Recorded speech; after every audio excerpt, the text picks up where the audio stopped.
So what I would like to go into this morning and offer some reflections and some possibilities for working with elements of our emotional life, so elements of emotional work.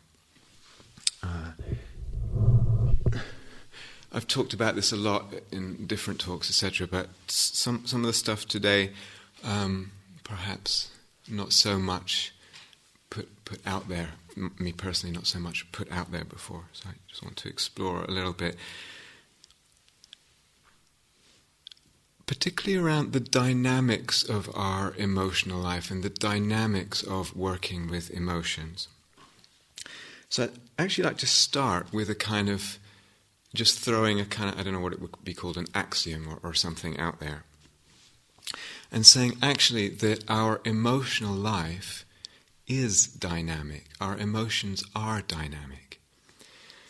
There is a dynamism to them. Okay. What that means is it's not static. Okay. So maybe that's obvious, but more than that our emotions arise and change dependent on lots of factors, lots of things in the mix, lots of conditions, inner and outer, in the mix that kind of influence and condition the way the whole process unfolds.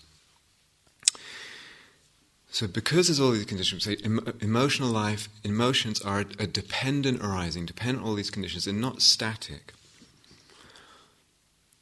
What that means is, if I feel stuck one day, or for much longer, if I feel stuck with a certain emotion, or in a certain emotion, or in a certain emotional kind of circle, what that means is, because inherently we say the emotional life is dynamic, what that means, the stuckness means, is that something or something, some factors are actually locking it into place, are locking it, constraining it, and keeping it in a certain loop, in a certain stasis.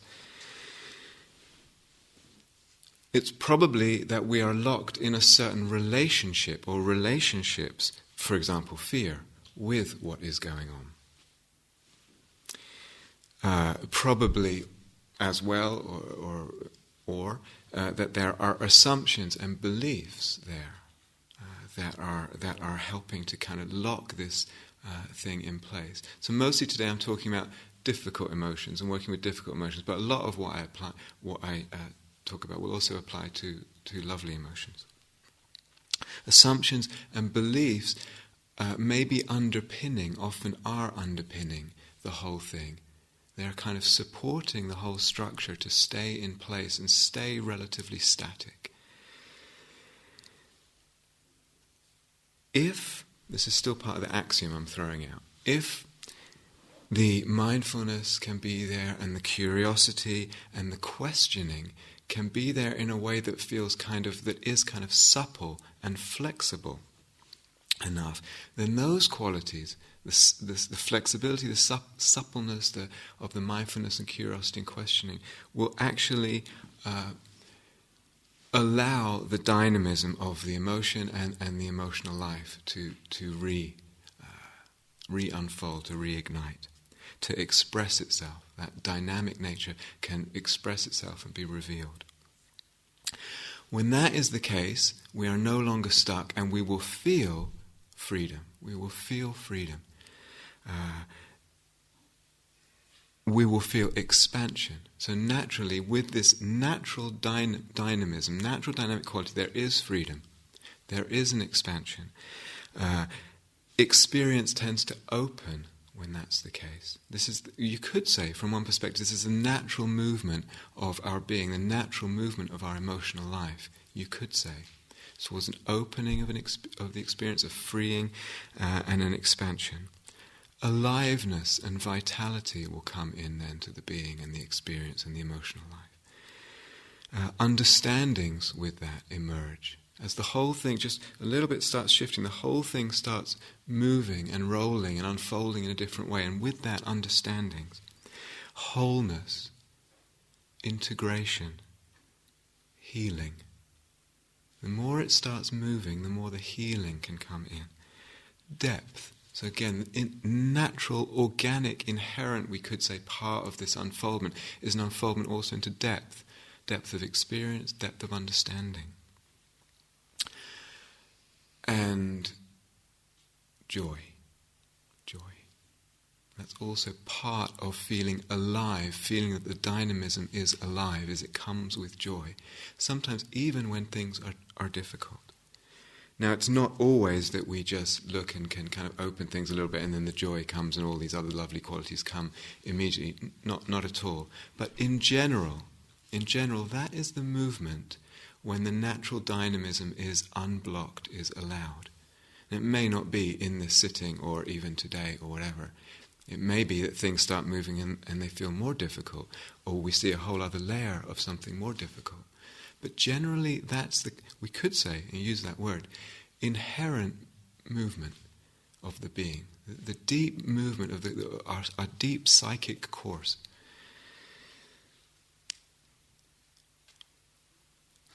So, that's the axiom. Throwing that out there, maybe you buy it, maybe you don't. But in a way, this talk is premised on that.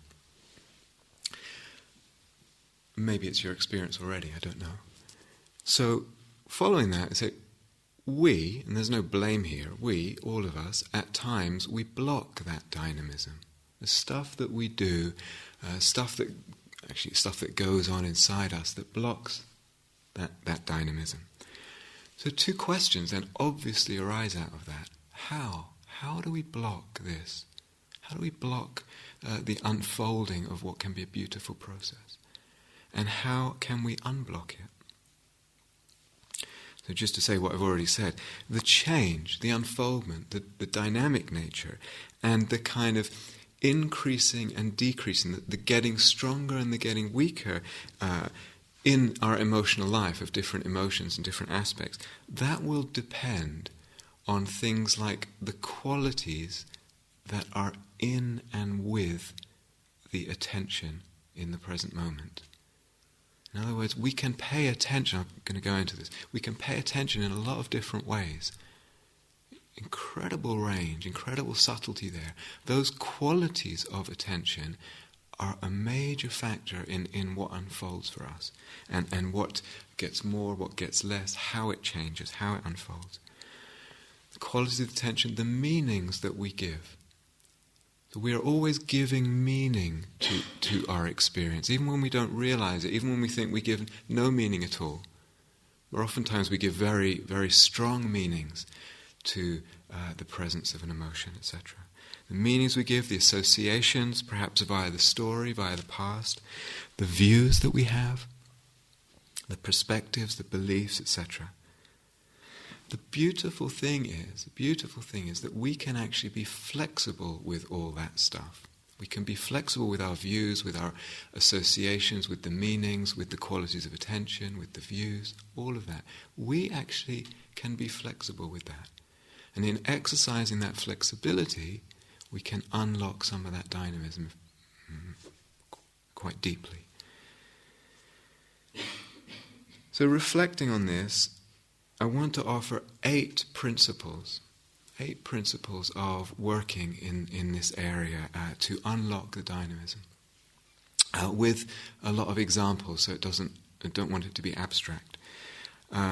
8 principles, that's a lot, and may turn out to be 2 talks, it may turn out to be a series of talks, and if it does, I don't know when the others will come. But let's see what we get to today. 8 principles by no means is an exhaustive list either. It's just kind of what's being offered right now, but they feel important. So just to list them right off, and I'll explain what they mean because I'm using them in quite particular ways. The first one is something I would call differentiation. I'll explain what that means. The second one is a sustaining of focus. Okay. The third one is a broadening of the mindfulness, a broadening of the awareness. The fourth one is questioning, and particularly questioning our assumptions. The fifth one is exploring different aspects of what's going on more fully, what's being revealed more fully. The fifth one is resourcing. I missed one. Sorry. The second one is... No, let's see. Differentiation, who's writing? Check me, okay? So, differentiation, number 1. Learning sustained focus, number 2. Broadening awareness, number 3. Questioning assumptions, number 4. Very good, yeah, thank you. 5 is explore, thank you, okay, good. Explore different aspects more fully. Sixth,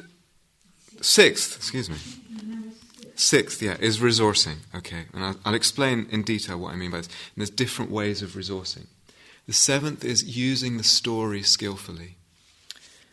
And the 8th is about flexibility and different ways of exercising our flexibility. Flexibility of relationship, flexibility of view. No idea what we'll get to today. It depends on me as much as on you. So let's start. The reason I make principles, the reason we put principles out there is because, and this is so important, it's like, sometimes in the example I say, and I was working with someone and this happened and that happened, and sometimes we can feel like, oh, I need someone to help me through this, I need someone to guide me. It can feel like with difficult emotions, I always need someone to help me. And that's so important. The sanghas here, teachers are here, therapists are here, etc. But at some point I want to be able to do it on my own. I want to have absorbed the principles and develop the skills and the ways of working. It's so, so important. And yet I don't want it to remain abstract. Okay, so some of these principles have to do with a larger principle, which has to do, it's hard to just put it into words, but it has to do with this. The energy of the attentiveness has to be greater than the energy of the emotion. Okay? The energy of the attention has to be greater than the energy of the emotion. What do I mean by that? It sounds like engineering or something. But when we have a difficult emotion going on, a lot of our psychic energy is actually wrapped up in that. You can see it when there's a lot of turmoil. It's just going round and round and all this stuff and the heat and all but also when we're contracted, it takes a lot of energy to stay in contraction. Actually, funnily enough, it takes a lot of energy to be really depressed. The energy has got locked deeply in there in some way. So we have a certain amount of energy available to us as human beings, a certain amount of psychic energy, a certain amount of physical energy. They influence each other.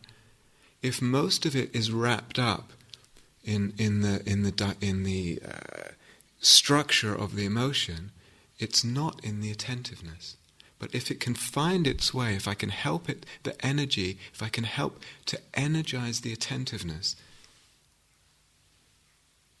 this starts happening. One side of the, what's it called, a lock, the water thingy, that goes down and the other one comes up. As the energy with the attentiveness gets stronger, it takes the energy that's wrapped up unhelpfully in the difficult emotion. It leaches it out and it goes into the energy of the attention. And that works together. Okay? When there's less energy in the difficult emotion, it's less of a problem. It's less afflictive, I'm less under its thumb, I'm less oppressed by it. I have more space, I have more clarity, I have more freedom, more degrees of freedom to move, etc., etc. And the whole process just starts moving more and more like that. So some of these principles are really wrapped up in helping to get more attention, more energy in the attention. So this first one, I'm calling it differentiation. The other, week, some time ago, someone was describing to me in an interview, say, when they're practicing, and so easily the comparing mind comes up. And so often that's so difficult. We compare where we think we are with where we think someone else is. And in that all the criticism, and very quickly the whole thing kind of just caves in on itself, so much oppressed by this comparing mind and everything that goes with it. It happens so quickly, it's not even clear what's going on. And she just shot out and she said, the words shot out and she said, comparing mind comes and then I feel deflated, anguish and collapsed. Just like that. And then she was, naturally enough, could see it happening. It just went into a kind of state of collapse. So everything just kind of shrinks on itself. There's no, very little in that state, very, very difficult. Our capacity to see clearly, to have space around things, to raise the energy, it's almost like a black hole. The gravitational collapse, just gone in on itself. And there's a kind of defeatedness about the whole sense of experience in life. Defeatedness in that. It was wrapped up, all the energy is wrapped up like that. But that was interesting because she did put out 3 words. Defeated, anguish, and collapse. And I was like, hold on. Is it actually possible to see that there are 3 different parts? You just said 3 different things there. And in a way, they're different strands. They're different strands of what feels like just one big blob of difficult experience, a general collapse. But actually, there's different strands there. Is it possible to notice, and she said it, notice those strands there, and actually go back with the mindfulness and tease out with the mindfulness, differentiate the different strands, pay attention to each one, feel each one, particularly in the body. Body. I'll keep coming back to this over and over. It's so central to unlocking the dynamism. Body. Feel each one in the body, each strand. Explore each one. So this is what I mean by differentiation. Realizing, actually, seeing that what looks like one emotion, one state, is actually more than one. It's more than one. There's more than one thing going on. There's actually more than one emotion going on. So we could use words like discernment or discrimination, but both of them have slightly different connotations in the Dharma and otherwise. It's fine, but I think you know what I mean. Differentiation, picking out clearly the strands. There's also kind of differentiation because if I stay with one of these strands, I will also see that it doesn't stay static anyway. If I look really closely, it actually changes. Its qualities change subtly. And there's also a kind of differentiation in, so to speak, one quality over time. So when we do that, in a way, what I mean by differentiation, there's sensitivity there. There's a real sensitivity of the attentiveness and a kind of precision of the attentiveness.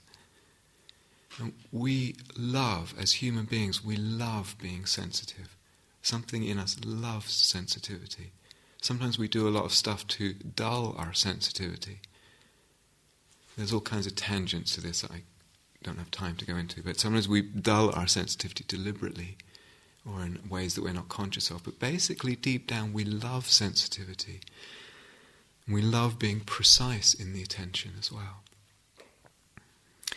As we do that, as we can bring the sensitivity, the precision, the differentiation in, the energy rises. The energy in the attentiveness rises.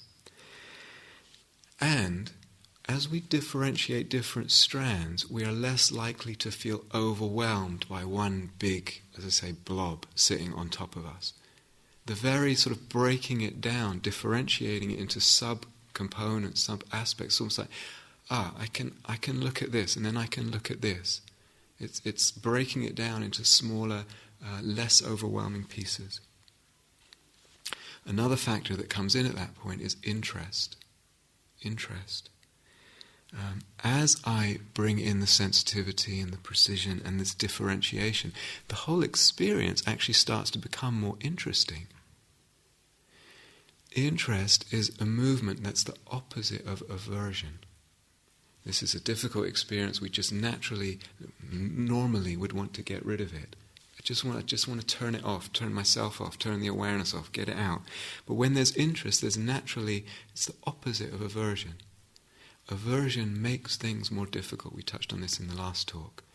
So with the interest, less aversion, and the whole thing becomes easier. If it was just, in this example, just a sense of defeatedness, just a sense of shrinking everything and a kind of collapse, then that sense of defeatedness and collapse is larger energetically, has more energy in it than the attention. If I don't differentiate in this way, and then there will be a sinking. There will be a feeling of being sunk, of being stuck, and the whole thing feeling static, even if within that stasis there's a lot of turmoil and agitation. It will basically feel like it's just looping around. Okay, so that's number one. Number two is, I would say, learning, and that's a really key word, learning to sustain our focus on the experience. Now, we could use the word concentration there, and that's fine. It's just usually in the Dharma, when we talk about concentration, we immediately think of breath and something, and it has come to mean something specific with a lot of associations. But what would it be to gradually, over time, develop my ability to really sustain my focus on my emotional experience, and perhaps on each strand that I can identify there. Really sustain, keep the attention there, and not get distracted so much. Again, if I can do that, and particularly the body is so helpful, what's happening in the body with it, to the degree that I can do that, the energy of the attentiveness will get more and more. There's more energy that comes into the attention. Without that energy that comes in the attention, I cannot break free of the loops, the tight circles that some emotions just go round and round in.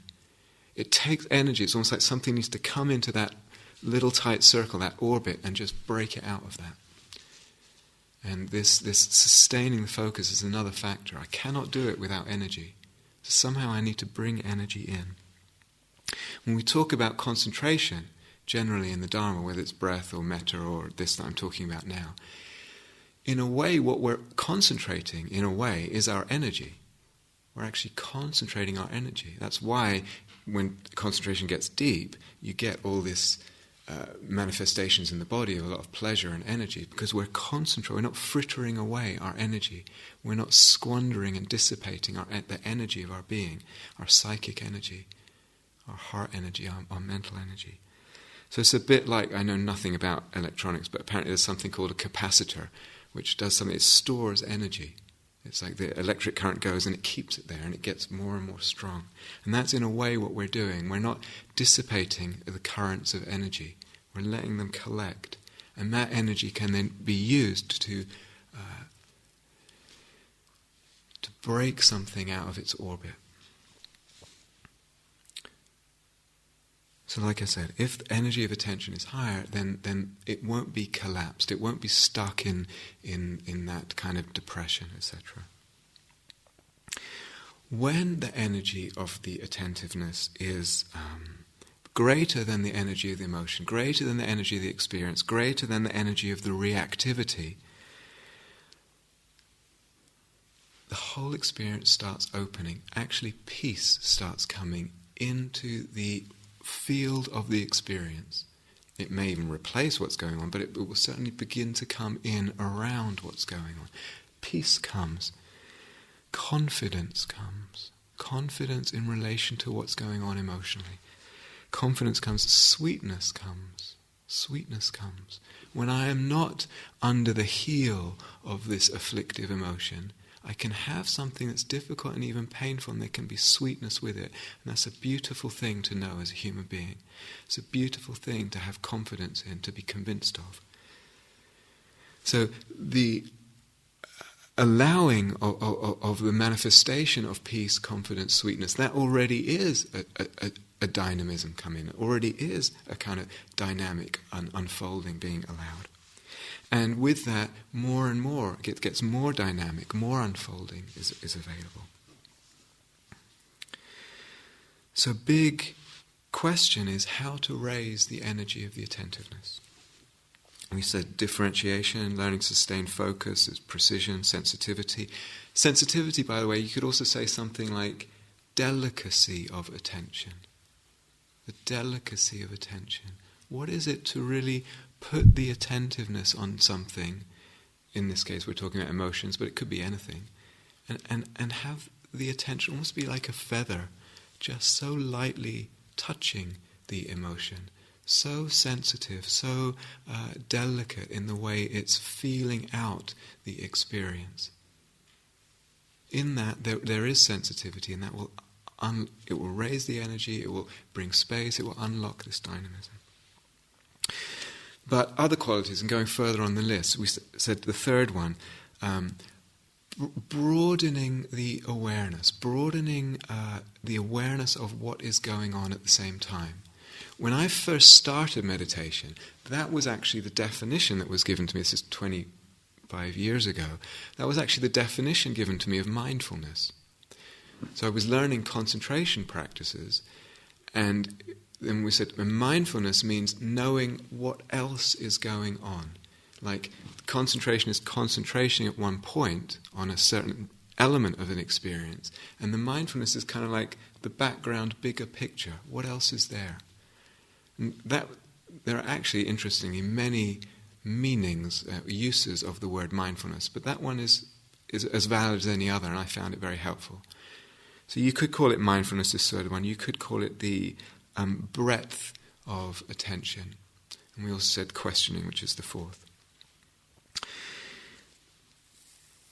Someone else was saying the other day, when there's not a crisis going on, when there's not a strong difficulty going on, when there's not much going on emotionally, it's actually very difficult, they were saying, it's very difficult for my mind to stay there, to stay interested, to not just drift off. I just lose interest. And I thought, that's interesting. Why is that? Is it boredom that's coming in? Is it that we assume that we're not worthy of attention in some way, or that the experience isn't worthy in some way? Is it somehow not good enough if there's no crisis going on? And this person actually said, reflecting on the why, it's like, perhaps it was that I didn't get good attention when I was very young, except when there was a problem, when there was a crisis. Maybe that's true. Maybe some of the roots here are really quite young in the family dynamic. Also reflecting this person, I'm also a natural extrovert. My attention naturally goes outside. Introverts naturally goes inside. Fine. Maybe that's true. But I need to ask, I need to look deeper in a more wide way, in a more careful way. What's going on there? When those qualities that I've already mentioned, the sustaining the focus, the differentiation, the sensitivity, the precision, etc., and this breadth and the questioning are there, when that's there, including, I'll throw this out as well, including a kind of noticing of the dynamism that comes as I'm looking at something. In other words, and this goes back to the last talk, the looking itself is never a neutral factor. Looking, and if you know your quantum physics, it's like looking affects. There's no such thing as a looking, as an attentiveness that does not affect what's going on. So as I'm looking, the thing is changing in response to what's with my looking, the quality of my looking, by virtue of my looking. If I can notice that changing, and some of it might be quite subtle, that's noticing a dynamic, noticing a dynamism, and that also tends to unlock some. So how it changes as I notice what's going on. But when all that's there, the energy of the attention rises, and the whole experience begins to come alive. What felt like not interesting, not much going on, not worthy of my attention, begins to reveal its subtlety, its beauty, its interestingness. So this third one, what I'm calling broadening of the awareness, broadening of mindfulness. And it's really a question, or it could be put in question form, what else is around? What else is going on? Because oftentimes, I see this so often working with people, something's going on and it might be difficult, and person doesn't see what else is around it. What else? It's almost like the attention just gets vacuumed into the centerpiece of what feels compelling, and I don't see what else is around. This is what one usage of the word mindfulness, or this breadth of awareness. Can I include in my awareness actually as much as possible of the whole field of experience in me and what is going on? Because oftentimes I really see this almost every day. I see it working with people, that one overlooks something or things, usually a number of things, in the mix of what's going on that's extremely significant. We just overlook it, just don't notice it or don't consider it relevant. Very easy to overlook and not to notice. And there's things going on sometimes right at the same time, wrapped up with what is going on, that either they're supporting the whole difficulty and we haven't noticed, or they're totally a treasure there. I'll go into both of these. They're totally a treasure there, and we're completely oblivious of it. It's right there, wrapped up in the difficulty. In the heat of the emotion. Again, the emotion was not one thing, it's more. In this list of 8 principles, they overlap, so it's not strictly that they're separate. So especially in this third one, especially wanting to be interested in the reactions and the responses to the emotion. That's so crucial. What are the reactions and the responses that are in response to this emotion being there? There is always a reaction, if not multiple reactions. There's always a relationship with what's going on. Always. There has to be. It's the nature of consciousness. You cannot have a thing going on without a relationship to it. So there's always something going on. There's always something there in the realm of reactions, responses. Sometimes it might be incredibly subtle, really, really subtle, but it's always there. Could be on the level of thoughts, beliefs, assumptions, could be in the body. And again, the body is so important, really emphasize that. Could be in terms of projections. Again, I project this thing, this has been here since I was da-da-da, this will be here, da-da-da. There's a projection of the thing into the past and into the future. It's a movement of thought, it's a movement of assumption, movement of belief perhaps, but that is part of the response, the reaction. It will have an effect. It cannot not have an effect. So I really need to see what's there in the larger field of my experience. Some of it's not so obvious at first. And I also need to really see the effects that they have, those other factors. I really need to see. If I do that, I can begin to see what is perpetuating this. What is perpetuating this difficult emotion? That begins to reveal itself in this.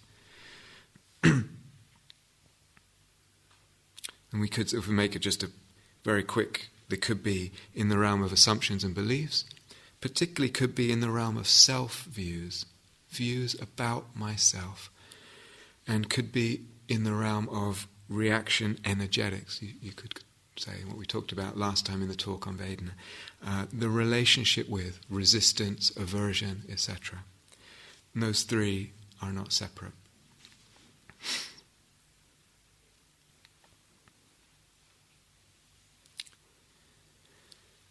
So once I begin to do that, I can actually then begin questioning more deeply and more forcefully and more helpfully, and particularly questioning a lot of these assumptions. So I don't want to be locked into my assumptions.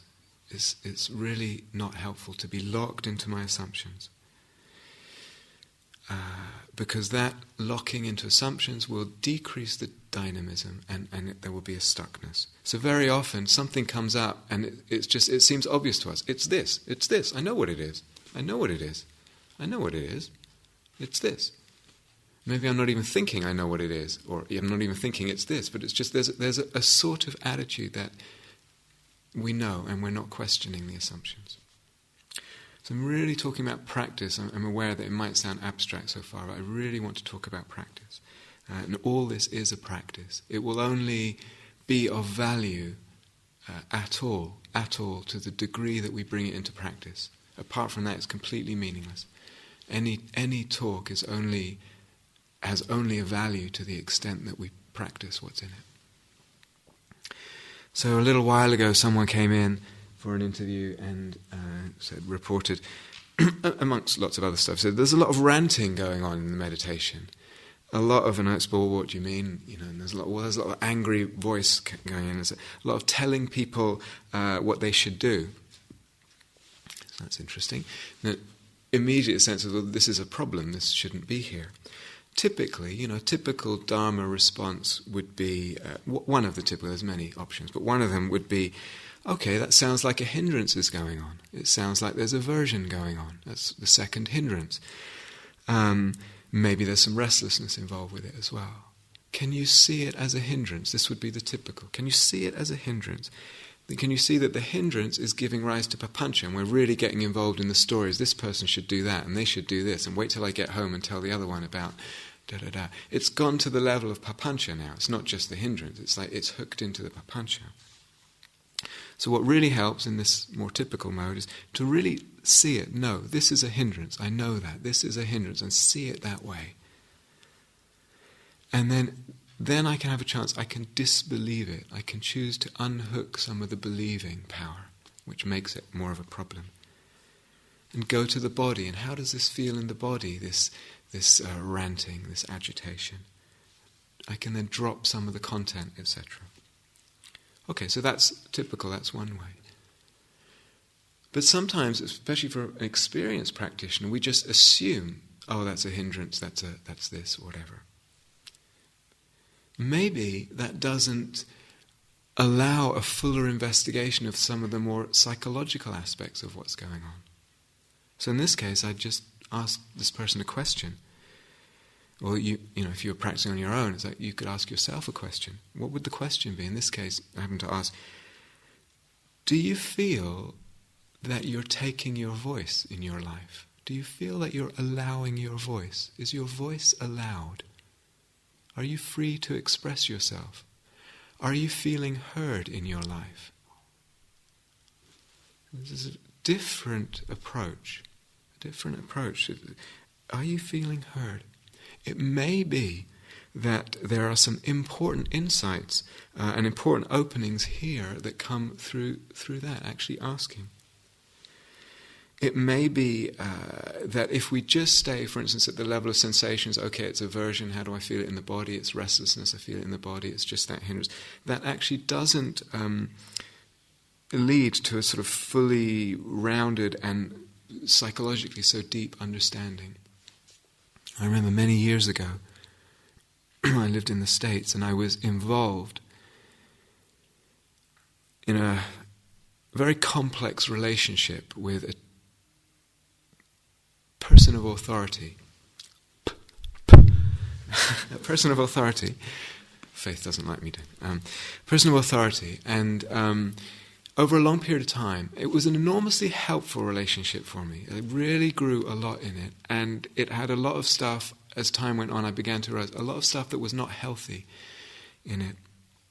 And one of the aspects was that I had lost my voice. In many respects, I had lost my voice in relationship to this person of authority. And at some point, I sort of woke up to what was not healthy, and I ended that form of the relationship with that person. And a little while later, not that long later, I was with meditation teacher and talking and saying something similar to what I'm with this person. Oh, there's a lot of this just sort of ranting at this person, and my immediate view was, well, this is this is a problem. It's thought, meditation. I'm not supposed to think. I'm supposed to get rid of that and get as calm as I can, etc. And she said, maybe you need to learn to listen to yourself and listen to what you have to say, and actually start listening to the content of that. Is this working now? Have I broken it? No. Actually start listening to the content. And that was it was a completely unexpected response that she gave. Actually listen to the content. You're getting your voice back. And it was really true, because I had a lot to say, a lot of insight, a lot of breaking free of a lot of the structures of the kind of teaching, etc., that I'd been given. And it was through my own internal kind of ranting and voice that became free. And in a way, one was reaccessing one's own power, one's own freedom of exploration, etc. So not always assuming it's a hindrance or what we say a kilesa, it's the movement of something unskillful like greed, aversion, or ignorance. Is there a movement of being here? Is there a need, a desire that's actually helpful? It's actually helpful to acknowledge, to feel, to allow, that might not only be helpful but necessary. So this is complex. Now this is complex. And sometimes there really is, in those examples, there really is. And there was for me. Other times, what's happened is almost the opposite. A person feels this ranting and a kind of demanding. And sometimes people can get stuck for years demanding this or that of the world, demanding that they be given this or that, demanding that X or Y gets done for them. Not questioning that.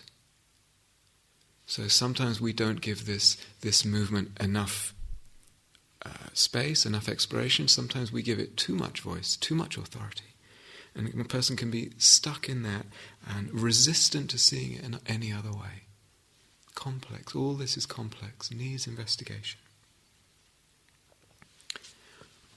Small, different example, but along these same lines, we're still in the questioning, with the mindfulness, with the differentiation, with the sensitivity, allows questioning, and the questioning of assumptions. A small example.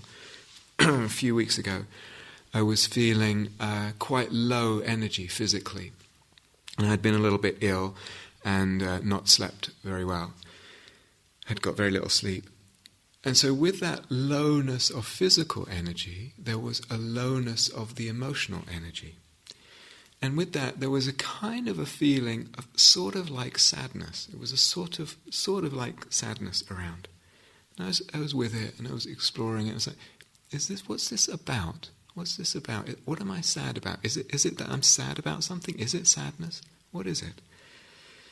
Because the truth is, sometimes we feel something like sadness, and sometimes it's about something, and sometimes it's not about something. It's just not about anything. Emotions, we said right at the beginning, are dependent. They're dependent arisings. They depend on a lot of different things. They depend on our body energy as well as one of the factors. So when the body energy is low, the emotional energy is low, and emotions like sadness or irritability or depression, it's the perfect soil for them. And if I'm not careful, it can get blown up into something that it's really not about. An emotion is a dependent arising. If I judge it for being there, this irritability, this depression, this sadness shouldn't be there, then I'm starting to build something.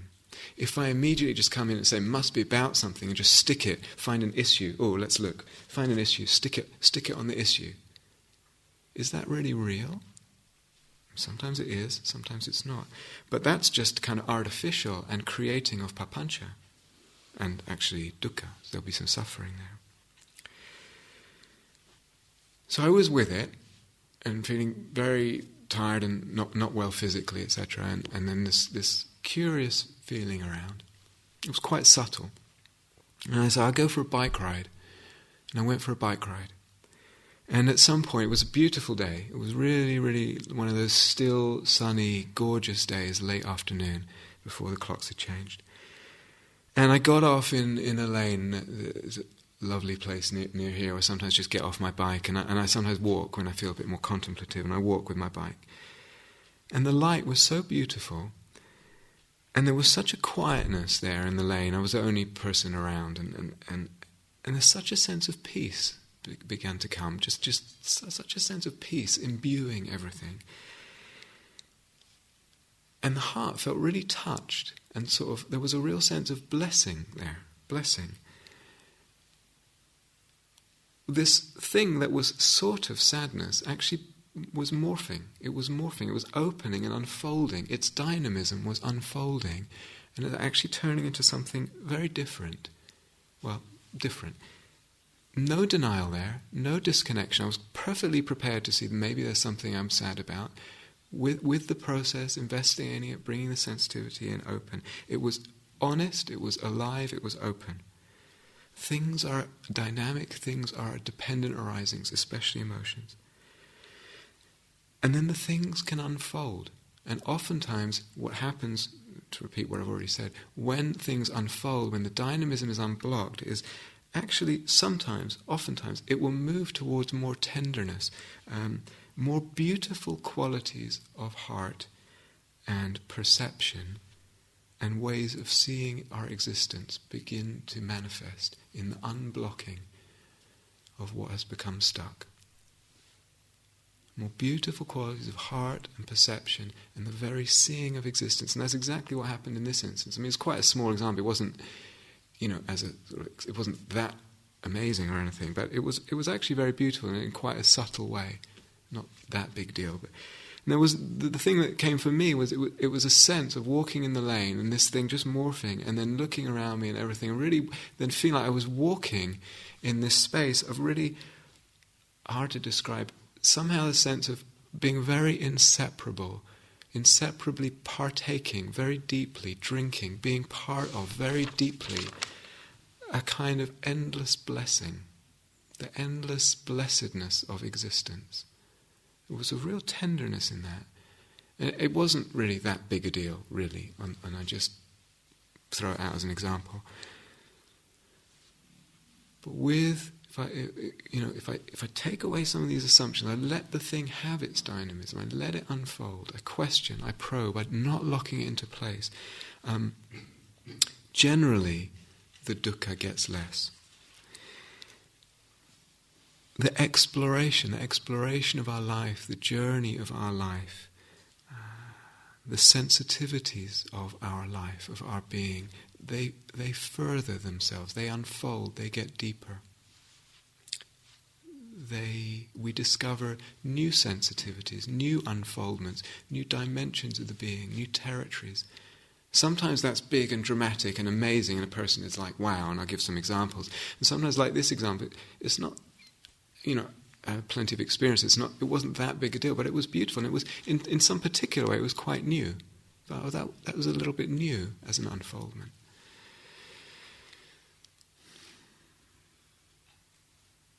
It's a lot of stuff, isn't it?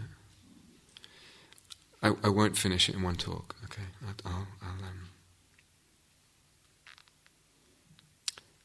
I'll just do the next one. I'll finish number 4 and I'll do number 5 and we'll call it a day. What time did I start, for heaven's sake? 11:20. Okay. Is that okay? One more, or you've really had enough? It's okay. All right. So let's finish number 4 because it's about questioning. I said another area to question is the self-view. And oftentimes this whole thing is being compacted into place by the self-view. I am like this. This is how I am. Or this is here because I'm da-da-da-da-da. Because I'm fill it in. Usually it's not very flattering. Oftentimes that's hidden. The self-view is hidden. Even the thought that this is here because I'm da-da-da-da-da is hidden. It's here because it's my fault, because I'm like this. And that view is hidden. Or the fact that this is here means I'm something or other. So knowing what the self-view is that's operating and really questioning it. Is it really true? Is it really true? Okay, so there's other aspects of. Oftentimes, I notice with people they'll discover something in their inner mindfulness, in their inquiry. For instance, this is here. Oh, and there's fear underneath it.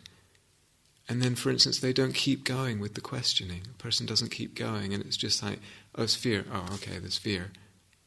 And doesn't ask, well, why is that? Why is this fear? Does this fear need to be here? What's it about? Etc. So keeping the questioning keeping it probing. Is there an end to the questioning? When the questioning ends, the dynamism ends. and something will lock, generally.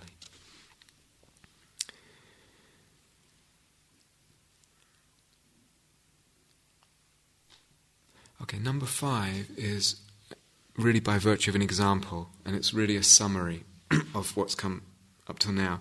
But I will say something like, putting into words, number 5 is exploring the aspects of what's going on that were revealed by the mindfulness, and exploring them more fully. I will explain this by an example. And notice particularly, a lot of this very particular, so there's quite a lot of really specific stuff. It's quite a complex example, really specific stuff. I really want to draw out the specificity, and particularly, again, how relevant the body is in the investigation. How relevant the body is to unlock the dynamism. So, because sometimes what happens is we see a pattern, we know it's going on. Oh, this is such a pattern, I know it, I've seen it before maybe, I know this is going on. And I can even I know that its roots in my personal story, I know its history. I can look back at my family, my early childhood, I know where it's come from. I see the pattern, I'm aware of it, I see its roots in the story, it's not enough. Sometimes. So recently, well, some time ago, someone was in an interview and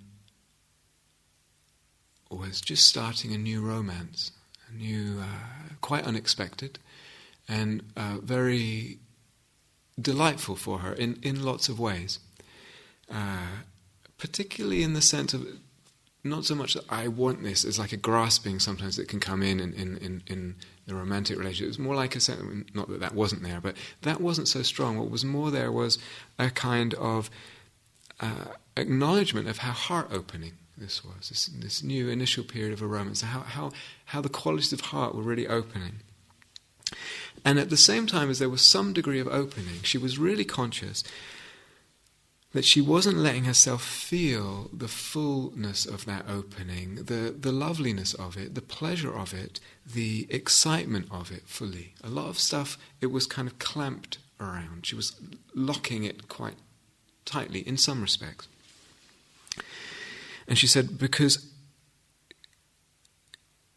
she was on the lookout, expecting something bad to happen, expecting bad stuff to happen. She said it's kind of like, when there's something good happens, the universe has this way of balancing it out by bringing some bad stuff.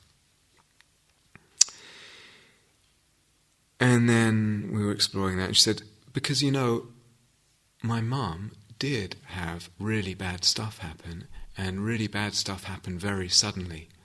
And we, as children, saw her go through that, felt all the trauma of that for her, and absorbed it. We absorbed it from her. Okay, yes, there's really some truth in that. There really is some truth in that. But I asked her, what's emotionally underneath that? What's emotionally underneath? And it didn't take a lot of looking. Fear and anxiety are there underneath. Fear and anxiety are there. And then I kept pushing with the questions. What is that fear and anxiety doing? What's it serving? So what I want to highlight here is the process of questioning, the specificity, the probing, and the ways of probing. What's emotionally underneath that? And then fear and anxiety. What's it doing? What's it serving? And then that question, and reflection and being with it, began to realize there's a belief operating. There's a belief operating. What's the belief? The belief was, if I'm on the lookout for something terrible when I feel good, I'll preempt it. And it won't be as bad as it would have otherwise. I'll be more protected. Okay? And again, a person can recognize that and very easily just move on or so I said, can you speak that out? Speak it clearly into the space. Say it, drop it, put it out there into the space. Say it. Very clear, let it hang in the space. In this case, a space between us, but it could be the inner space. Say it clearly, think it clearly, see it clearly, let it hang there.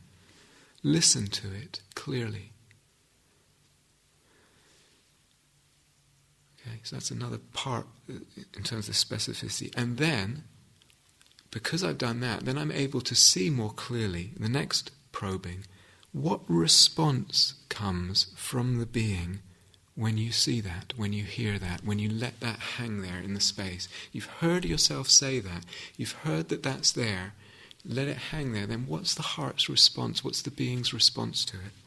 So there's another questioning, another kind of thread of the inquiry, another sensitivity of the mindfulness. And the first thing that came for her when she looked was sadness. Sadness. And then again, can you feel that sadness? It's not just, oh, I know sadness is here. Can you feel it? Can you go into it, hold it, be with it, explore it? And it is sad. It is sad. There is sadness in that. That one is cramping one's joy, one is cutting off from one's flow, one's closing down in a certain sense. That's sad. Undeniably that's sad. And she was with that and asked, what else is there in the being's response to this? And then it was, no, I won't. I won't have this reaction. I won't clamp down like that. It was a kind of rebelliousness in response to her response, her reaction. But very important again, can you feel that in the body? Really, really feel this no, I won't in the body. Very easy to just kind of acknowledge it as, there's a thought of no, I won't, or whatever.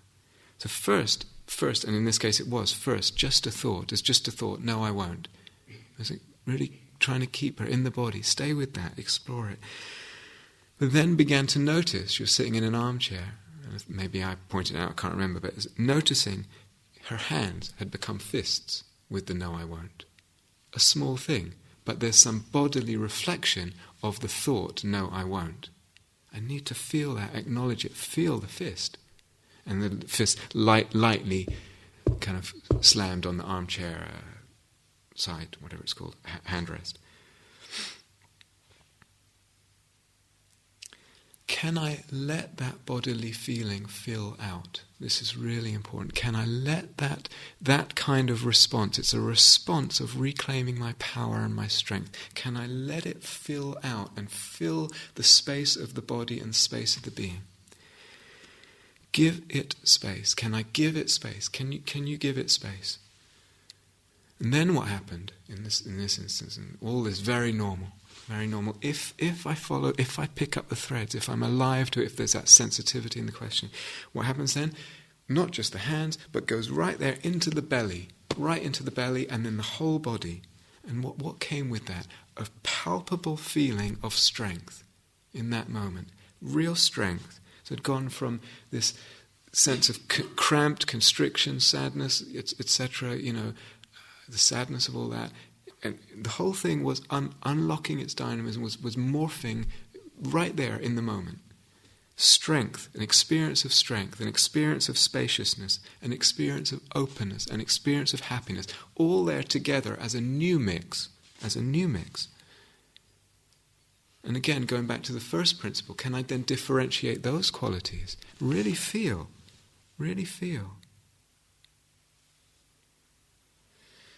But that whole mix, strength, spaciousness, openness, happiness, that's a whole different sense a whole different perception and view of things opened and was accessible in the being with that new mix. And really feeling that in the body allows it to go deeper and get integrated more deeply in the body. And allows it to become that new feeling, that new sense of being, that new sense of perception of me and my life, allows that to become more accessible in the future as a different way of being, allows it to become something new that's open for me. It's a new territory, a new space that's open for me to walk into and inhabit, a different way of being.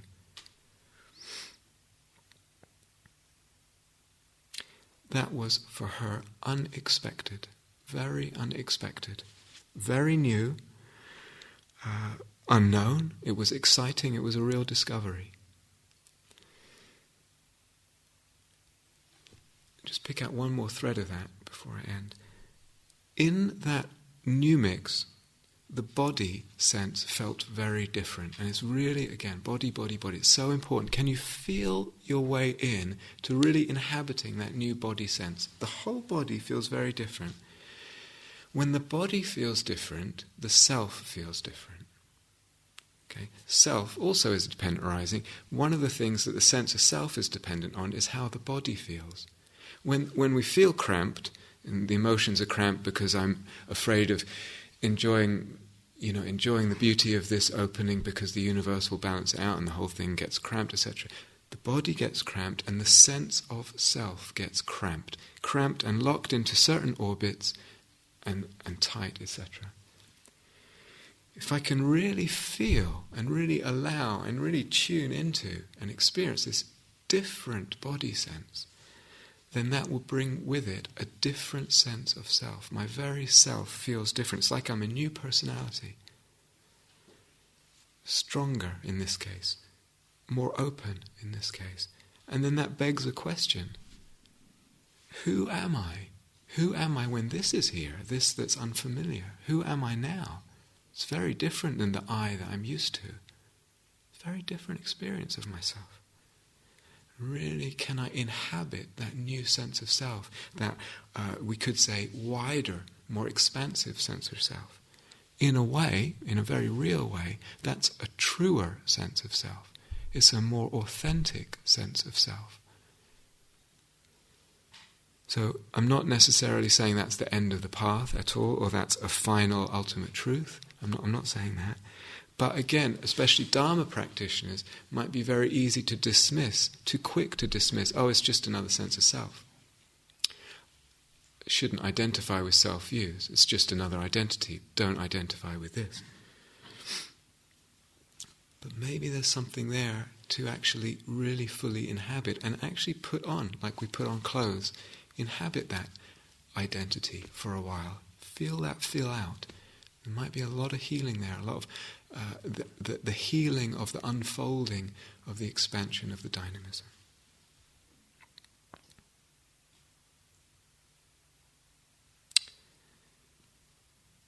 Basta, huh?